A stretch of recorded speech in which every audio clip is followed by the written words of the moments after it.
दोस्तों moving averages के बारे में आपने सुन रखा होगा। यहीं पर एक इंपॉर्टेंट मूविंग एवरेज के बारे में मैं आपको बताता हूं जिसका नाम है एक्सपोनेंशियल मूविंग एवरेज।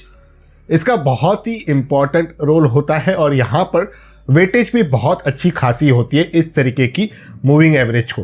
अब इसी के बेसिस पर कुछ स्टॉक्स की लिस्ट मैंने मेरे टेलीग्राम ग्रुप संडे निवेश में आपके साथ कुछ ही दिनों पहले शेयर भी करी थी। अब दोस्तों टेलीग्राम ग्रुप पे इंफॉर्मेशन को एक्सचेंज करना थोड़ा इजी और कन्वीनियंट होता है, तो ये एक इशारा है कि अगर आप टेलीग्राम ऐप यूज़ करते हो तो आप ज़रूर से हमारा जो ग्रुप है संडे निवेश उसे ज्वाइन करें। वहाँ पर आपको काम की इन्फॉर्मेशन टाइम टू टाइम प्राप्त भी होती रहती है।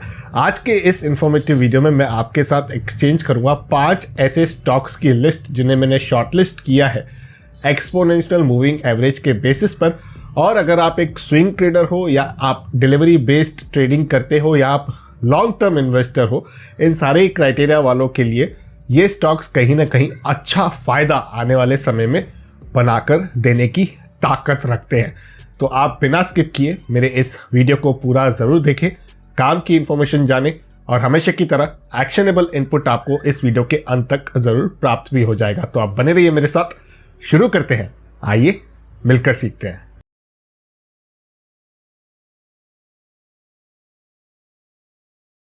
अब दोस्तों इन 5 स्टॉक्स की एनालिसिस मैं आपके साथ शेयर करूंगा और इनकी इंफॉर्मेशन, इनके चार्ट, इनके डिटेल्स को मैं रेफर करूंगा M stock by Mirae Asset के प्लेटफॉर्म पे। जी हाँ, ये एक ऐसा प्लेटफॉर्म है दोस्तों जहां पर आपको किसी भी प्रकार की ब्रोकरेज नहीं लगती है। आप चाहे इक्विटी में इंट्राडे करते हो, डिलीवरी करते हो, एफएनओ में फ्यूचर एंड ऑप्शंस में कामकाज करते हो, आपको किसी भी प्रकार का यहाँ पर ब्रोकरेज नहीं देना होता है। थोड़ा सा आगे इसी वीडियो के जर्नी में मैं आपके साथ M stock by Mirae Asset के बारे में और भी क्रूशियल इंफॉर्मेशन एक्सचेंज करूंगा, तो वहां पर भी आपको प्रॉफिट तो बनाने वाले स्टॉक्स की जानकारी प्राप्त होगी ही, लेकिन ब्रोकरेज बचाने के तरीके के बारे में भी पता चलेगा। अब यहाँ पर दोस्तों जो पहला स्टॉक मैंने चुना है उसका नाम है HCL टेक लिमिटेड। अब यहाँ पर आप ये सॉलिड ब्लू कलर की लाइन देख पा रहे हो। अब ये लाइन क्या है, यहाँ पर आप देख पा रहे हो मैंने एक सेटिंग लगा के रखी है एक्सपोनेंशियल मूविंग एवरेज की। तो एम स्टॉक पर जब भी आप चार्ट्स को रेफर करोगे तो आपको सारे टेक्निकल इंडिकेटर्स यहाँ से एक्सेस करने के लिए मिलते हैं। लोग पूछते हैं ना जीरो ब्रोकरेज होगी तो कुछ ना कुछ तो कमियां होंगी, ऐसा बिल्कुल नहीं है। अगर आप ट्रेडर हो, इन्वेस्टर हो, स्विंग ट्रेडिंग करते हो, चार्ट्स देखते हो, तो यहाँ पर आपको सारे प्रकार के अलग अलग जो इंडिकेटर्स होते हैं जो ट्रेडर के लिए बहुत ज़्यादा ज़रूरी होते हैं वो सारे आपको यहाँ पर देखने के लिए मिलते हैं। अब यहीं पर मैंने जो इंडिकेटर यूज़ किया है दोस्तों वो किया है एक्सपोनेंशियल मूविंग एवरेज का। यहाँ पर मैंने 200 दिन की लेंथ को सेट करके रखा हुआ है। अब दोस्तों जो ये सॉलिड लाइन है ये है हमारी मूविंग एवरेज यानी कि एक्सपोनेंशियल मूविंग एवरेज। इसके ऊपर ही ये स्टॉक बंद हुआ, ये मैंने डे पे सेट किया है, 1 डे पे, ठीक है। तो यहाँ पर 9 तारीख को मार्केट में बहुत अच्छी तेजी देखी हमने, खास करके आईटी कंपनीज के स्टॉक्स पे भी अच्छी तेजी देखी। इस लाइन के बहुत करीब था, टेलीग्राम ग्रुप में तो पहले ही मैंने शेयर किया था और उस वजह से देखा गया कि इस लाइन को टच करते हुए यहाँ पर किस तरीके का रिवर्सल भी आया है। और अगर आप हिस्टोरिकली भी देखोगे ना, इस लाइन के ऊपर ही ज़्यादातर जो ये स्टॉक है जब ट्रैवल करता है तो काफ़ी समय बिताता है, लेकिन जब इस लाइन के नीचे रहता है तो वहाँ पर भी काफ़ी समय जो ये स्टॉक है इस लाइन के नीचे बिताता है। तो ये कहीं ना कहीं मेक और ब्रेक वाली सिचुएशन होती है। स्टॉक मार्केट में रिस्क होती है, प्रोबेबिलिटी पर काम करना पड़ता है। यहाँ पर इस कंपनी के स्टॉक की अगर कुछ खास बात करें हम, तो ROE जो है यानी कि रिटर्न ऑन इक्विटी वो पिछले फाइनेंशियल ईयर में 21.8% का था, जो तकरीबन 20% ज़्यादा होता है अगर हम उसके भी पीछे वाले फाइनेंशियल ईयर को कंपेयर करते हैं। तो इससे कहीं ना कहीं पता चलता है कि शेयर होल्डर का जो कैपिटल है वो प्रॉफिट जनरेट करने के लिए यूज़ हो रहा है। हाँ, एक थोड़ी सी एरिया ऑफ अपॉर्चुनिटी भी है। म्यूचुअल फंड्स ने अपनी होल्डिंग्स को 0.2% से घटाया है। जो लास्ट क्वार्टर हमारा गया है उसमें ही ये ट्रिमिंग म्यूचुअल फंड्स के द्वारा की गई है। उसके बाद मैंने चुना है दोस्तों PTC इंडिया को। जी हाँ, बहुत ही बढ़िया स्टॉक है, बहुत ही तगड़ी डिविडेंड यील्ड रखता है। यहाँ पर इस कंपनी को भी अगर हम देखें तो जस्ट मेक और ब्रेक पर ही खड़ा है। एक्सपोनेंशियल मूविंग एवरेज की ये लाइन है, उसके थोड़ा सा नीचे जाकर बंद हुआ है। यहाँ पर उससे पहले बहुत ज़्यादा स्ट्रगल चल रही थी इस कंपनी के स्टॉक में और ये स्ट्रगल अब भी चालू है। लेकिन मुझे क्या दिखता है मैं आपको वो बताऊंगा। यहाँ पर देखिए मुझे एक वी शेप रिकवरी दिख रही है। अब ये कितनी सस्टेन करती है दोस्तों, इसका हम सिर्फ अजम्पशन कह सकते हैं, क्योंकि किसी भी स्टेटमेंट को सिर्फ चार्ट देख के कहना स्पेकुलेशन होती है। लेकिन हमें शेयर मार्केट में अजम्पशन बेसिस काम करने पड़ सकते हैं, क्योंकि यहाँ पर गेम ऑफ प्रोबेबिलिटी है। आपको कुछ ना कुछ डेटा पॉइंट्स कलेक्ट करने होते हैं और उसके हिसाब से कामकाज करना होता है। ऊपर से ये जो भी कंपनीज मैं आपके साथ डिस्कस कर रहा हूँ, इनके फंडामेंटल्स अच्छे होते हैं, देर सवेर ये रिटर्न्स बनाकर देती भी है, तो उस वजह से भी मैं इन्हें कवर कर रहा हूँ। तो यहाँ पर पीटीसी इंडिया का भी स्टॉक मुझे काफ़ी प्रॉमिसिंग लग रहा है।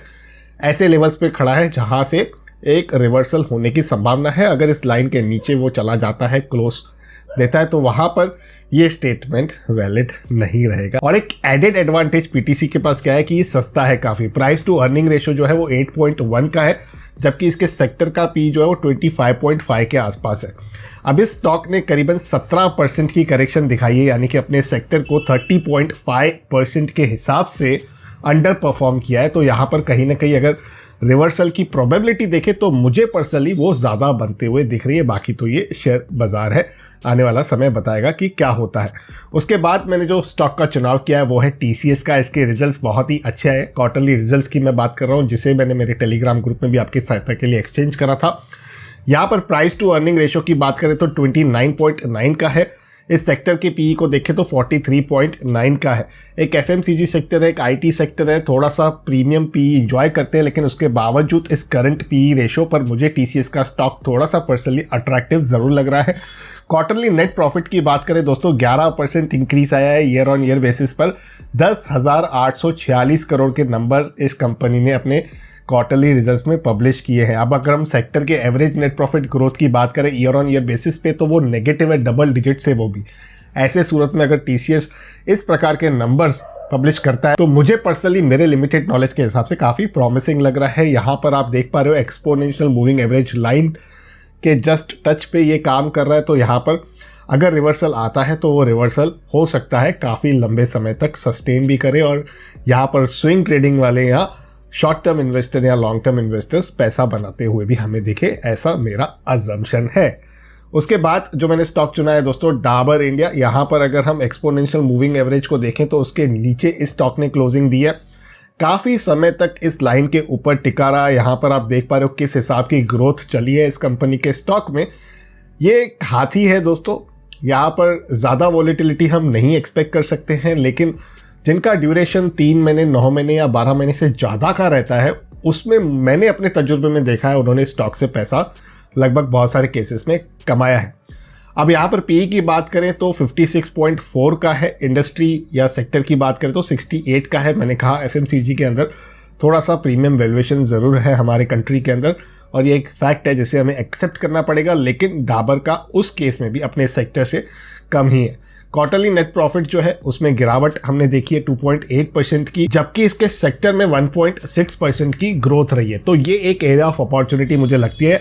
हर क्वार्टर एक समान नहीं होता है, आने वाले क्वार्टर्स पे भी हमें नजर रखनी चाहिए। लेकिन मेरा इंपॉर्टेंट एजेंडा वीडियो बनाने का क्या है, वो है एक्सपोनेंशियल मूविंग एवरेज की लाइन, क्योंकि इससे कहीं ना कहीं ये अगर ऊपर रिवर्सल देता है तो बहुत ही अच्छा चल सकता है। फिलहाल इसने नीचे क्लोजिंग दी है, तो आप थोड़ा सा अलर्ट रहिएगा, आपको वेट करना है। अगर आप सिर्फ तब पोजीशन लेते हो जब वो स्टॉक अपनी चाल दिखाना शुरू कर रहा है, तो उस सूरत में डाबर कहीं ना कहीं आपको निराश नहीं करेगा, सब्जेक्ट टू इस लाइन के अगर ये ऊपर ट्रेड करना स्टार्ट करता है तो। उसके बाद आखिरी स्टॉक मैंने चुना है दोस्तों कैन फिन होम्स का। यहाँ पर अगर हम बात करें एक्सपोनेंशियल मूविंग एवरेज के ऊपर क्लोजिंग दी है इसने अपने लास्ट ट्रेडिंग सेशन में। पी की बात करें तो 13.6 का है। इसके भी सेक्टर पी को अगर हम देखें तो 25.5 का है, तो आपको सस्ता मिल रहा है। सेक्टर के अंदर काफी सस्ता स्टॉक ये मिल रहा है। स्टॉक प्राइस ने हालांकि अंडर परफॉर्मेंस दिया है, अगर हम सेक्टर से कंपेयर करते हैं तो 18.6% का ये अंडर परफॉर्मेंस है। यहाँ पर एक साल के रिटर्न्स भी कुछ खास नहीं रहे इस कंपनी के स्टॉक के। हाँ, इस कंपनी पर डेप्थ भी बहुत ज़्यादा है, तो मैं फंडामेंटल्स वाइज तो इसे ज़्यादा स्कोर्स नहीं देना पसंद करूँगा। लेकिन अगर टेक्निकली देखें तो यहाँ पर इस लाइन के थोड़ा सा ऊपर चल रहा है, और वो मेन एजेंडा है इस वीडियो के टॉपिक का, जिस वजह से मैं इसे अपने इस स्टॉक लिस्ट में 5वें नंबर की जगह भी दे रहा हूँ। अब यहाँ पर ये स्टॉक्स जो होते हैं दोस्तों, लोग स्विंग करते हैं या कभी कभी इंट्राडे में भी पैसा कमा लेते हैं, उसके बाद लास्ट में देखते हैं कि यार प्रॉफिट तो अच्छा आया लेकिन ब्रोकरेज भी अच्छी खासी लग गई। अब उसके लिए M stock by Mirae Asset एक बहुत ही बेहतरीन प्लेटफॉर्म है। ये चार्ट्स भी मैंने इनके ही प्लेटफॉर्म से रेफर किए। यहाँ पर आपको जीरो ब्रोकरेज लगती है लाइफ टाइम के लिए। लोग पूछते हैं फिर ये कैसे कमाएंगे। भैया ये 999 रुपीज़ लेते हैं आपसे वन टाइम फी, उसके अगेंस्ट आपको लाइफ टाइम फ्री ब्रोकरेज देते हैं। फ्री में चैरिटी नहीं करते हैं, ये एक बिजनेस मॉडल है। कुछ साल पहले एक ऐसा डिस्काउंट ब्रोकर आया था जिसने डिलीवरी फ्री करके एक डिस्ट्रप्शन लाया था। अब ये आ रहे हैं, ये भी शायद आने वाले समय में आपको उनकी जगह लेते हुए दिख सकते हैं। यहाँ पर किसी प्रकार का कैच नहीं है, इनके पास 25 वर्ष का एक्सपर्टाइज है। मिराई एसेट ग्रुप का नाम आपने सुन रखा होगा, तो ये M stock by Mirae asset ही है, ये याद रखिएगा। यहाँ पर किसी भी प्रकार की ब्रोकरेज नहीं लगती है आपको, जीरो ब्रोकरेज है, कोई कमीशन नहीं है। चाहे आप इंट्राडे कर रहे हो, डिलीवरी कर रहे हो, एफएनओ ट्रेड्स कर रहे हो, म्यूचुअल फंड्स में कामकाज करते हो, आईपीओ अप्लाई करते हो, करेंसी ट्रेड, यहाँ तक इनकी ई मार्जिन फैसिलिटी भी है जिसकी चर्चा हम किसी और वीडियो में करेंगे। और मैं आपको कुछ तरीके भी बताऊंगा कि कैसे आप ई मार्जिन की फैसिलिटी को यूज़ करके अच्छा प्रॉफिट भी कमा सकते हो, एटलीस्ट अपॉर्चुनिटी को अपने फेवर में कर सकते हो। यहाँ पर डीमेट और ट्रेडिंग अकाउंट आपका जो है वो आप घर बैठे अपने मोबाइल नंबर को डाल के और कुछ पर्सनल इन्फॉर्मेशन लगती है, आधार कार्ड, पैन कार्ड के माध्यम से आराम से ओपन कर सकते हो। और आपके जो भी शेयर्स होते हैं ना दोस्तों, आपके डीमेट में पड़े रहते हैं, याद रखिएगा, तो वो भी सेफ और सिक्योर रहते हैं। यहाँ पर मैं आपको डिमॉन्स्ट्रेशन के लिए प्राइसिंग वाले सेक्शन में लेके चलता हूँ इनके, जहाँ पर आपको चार्जेस का पूरा एक डिटेल ओवरव्यू भी दे देता हूँ, क्योंकि आप फिर कमेंट्स में पूछते हो कि फ्री दे रहा है तो कुछ कैच होगा। भैया पूरा फ्री नहीं है, 999 एक बार आपने पे किया प्लस आपको जीएसटी लगती है, उसके बाद आपका फ्री हो जाता है। लेकिन आप बोलते हो भैया मैं तो इतना बड़ा ट्रेडर नहीं हूँ, मैं डिलीवरी बेस्ड ट्रेडिंग करता हूँ, जुम्मा कभी कोई स्टॉक लिया 1, 2, 5, 10 शेयर लेता हूँ, इसी प्रकार की डिलीवरी ट्रेडिंग करता हूँ, तो उसमें भी इनके पास एक बहुत ही अट्रैक्टिव प्लान है, वो है 149 रुपीज़ का। अब यहाँ पर आप कहोगे एएमसी चार्जेस भी तो लगती है। जी हाँ, एएमसी चार्जेस भी लगती है, लेकिन आप उसे भी फ्री कर सकते हो अगर आप 999 रुपीज़ का जो ये ऑप्शनल प्लान है उसे लेते हो। आप कहोगे इतने सारे प्लान लेने पड़ेंगे क्या? जी नहीं, मैं अगेन इसे समराइज करता हूँ। आप एक्टिव ट्रेडिंग करते हो, ऑप्शंस पे भी ट्रेडिंग करते हो, इंट्राडे बहुत ज़्यादा करते हो, आपको कभी भी लाइफ में ब्रोकरेज चाहिए ही नहीं, तो आप 999 का यहाँ पर ये प्लान ले लीजिए, प्लस 999 का एएमसी ले लीजिए। आपको जो जीएसटी वगैरह जो चार्जेस होती है, पार्टनर फीस वगैरह होती है, वो अलग से लगती है, लेकिन 24-2500 के अंदर का ये पूरा गेम है। एक बार पे कर लीजिए, उसके बाद आपको पूरी ब्रोकरेज से लाइफ टाइम के लिए छुटकारा, चाहे आप इंट्राडे करिए, चाहे आप एफएनओ में काम कीजिए। आप कहते हो मैं सिर्फ डिलीवरी बेस्ड काम करता हूं, तो आप सिर्फ 149 का प्लान लीजिए, आपको एएमसी नहीं भरनी है, तब आप 999 वाला प्लान लेंगे। अगर आप कहते हो कि मुझे एएमसी भरनी है, मुझे कोई दिक्कत नहीं है, तो आप ये प्लान नहीं लेकर 120 रुपया एवरी क्वार्टर का पे कर सकते हो। 120 rupees every quarter as a AMC आपके अकाउंट से कट जाएगी। ठीक है, तो अभी ये आपका अपना प्रेफरेंस है। मुझे 999 वाला प्लान काफ़ी अच्छा लगता है, और इसी के साथ जो फ्री एएमसी वाला है, एक बार दोनों ले लिए, किस्सा ख़त्म। बाकी जो अदर चार्जेस होती है दोस्तों, वो आपको समझनी है, मेरे स्क्रीन पर आ रही है, आप चाहे तो पॉज करके देख सकते हो। वो स्टैंडर्ड चार्जेस हैं, लेकिन उसके बाद भी मैं आपको कहूँगा जो प्लेज की चार्ज होती है, या तो जो डीमेट से आपके शेयर्स निकलते हैं जब आप बेचते हो, तो वो भी इंडस्ट्री स्टैंडर्ड से बहुत कम है। यहाँ पर डिस्काउंट ब्रोकर भी आपको 15, 16, 20, 25 रुपए तक की चार्ज वसूलते हैं, और M stock by Mirae Asset मात्र 12 रुपए की वो चार्जेस लेता है। ये केवल तब लगती है जब आप कंपनी का स्टॉक बेचते हो, यानी कि आपके डीमेट से वो जब स्टॉक्स बाहर निकलते हैं। तो बाकी भी चार्जेस जो है आप पढ़ सकते हो यहाँ पर वीडियो को पॉज करके। आपकी सहायता के लिए लिंक मैं नीचे डिस्क्रिप्शन में भी दे दूंगा, ताकि आप अच्छे से समझें, सीखें, उसके बाद ही आप अपने मर्जी से एक अच्छा फैसला लें और ब्रोकरेज को ज़रूर बचाएं।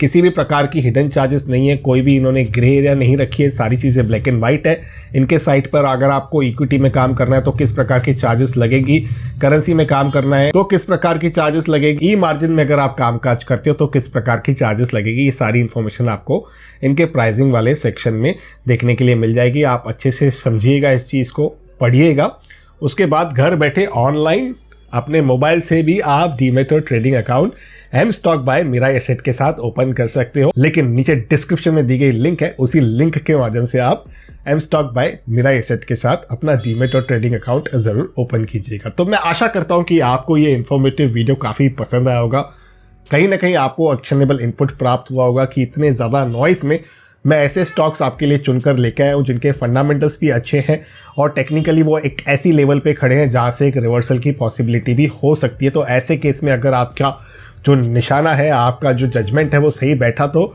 आप कहीं ना कहीं अच्छी वेल्थ भी इस अपॉर्चुनिटी से जनरेट कर सकते हो। लेकिन जैसे मैंने कहा, ये शेयर मार्केट है, यहाँ पर आपके कैपिटल पर रिस्क होती है। मैं किसी भी प्रकार की बाय या सेल टिप आपको साथ नहीं शेयर कर रहा हूँ।